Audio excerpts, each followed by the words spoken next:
Palagi ko nga nakikita to sa Facebook at ngayon matatry ko na. Ito nga pala yung trending na frap ngayon na may mga nagsasarapang toppings. Kagaya ng ice cream na Magnum, chocolate na Ferrero Rocher at Dewberry. At hindi lang frap yung available sa kanila kasi may mga nagsasarapan din silang mga snacks. Dito lang yan sa may Delicious Frap, Montalban branch. Ang nearest landmark nila itong Rotonda, yung may nakalagay na Welcome San Isidro. Pwede rin kayong gumamit ng Google Map or Waze. Ilagay nyo lang ang Arquilos Commercial Building. Nasa Phase 1 Eastwood Residences sila sa may Barangay San Isidro, Montalban, Rizal. At ang store hours nila ay simula 2 PM hanggang 10 PM. Napadayo nga kami dito kasi lagi kaming natatakam sa mga post nila. Meron silang 15 flavors ng frap. Nung una iniisip ko, parang nakakaumay naman sa dami ng toppings. Pero nung tinry ko na, di naman pala sobrang tamis yung pagkakatimpla nila. At saktong pandagdag tamis lang talaga yung mga toppings. Ito nga pala yung tatlo naming in-order. Una, itong Emperor Rocky. Kung mahilig ka sa nuts, ito yung orderin mo. May toppings kasi itong Ferrero Rocher, brownies, at 3 uri ng nuts kagaya ng almond, Al Capone, at cashew nut. Next naman, ito isa sa mga bestseller nila, yung Magnum Cum Laude, na may toppings na ice cream na Magnum, Al Capone, almonds, at Oreo. Mga mahilig naman sa prutas, try nyo naman tong Dewberry Cheese Bits. May toppings ito na real blueberry fruits, dewberry biscuit, at cheesecake. Malaki yung size ng frap nila, pero sa totoo lang nabitin pa ako sa sarap nitong Dewberry Cheese Bits. Kaya sa susunod, gusto ko pa itry iba't iba nilang mga flavors. Sa snacks naman, tinry namin yung kanilang tuna sandwich at creamy spinach solo pizza. Sa tuna sandwich nila, napakasulit nito sa 129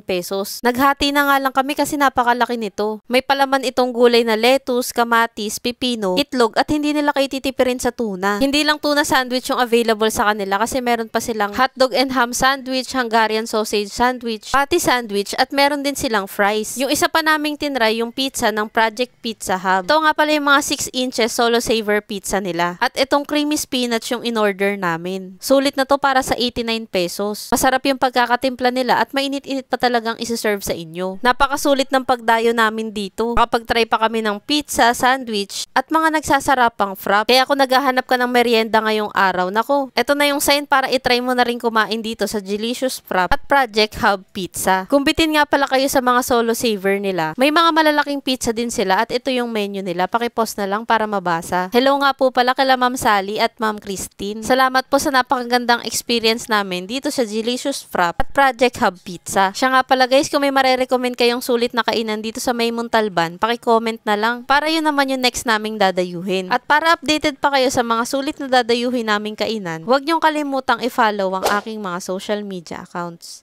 Yun lang, maraming salamat sa panonood. Bye!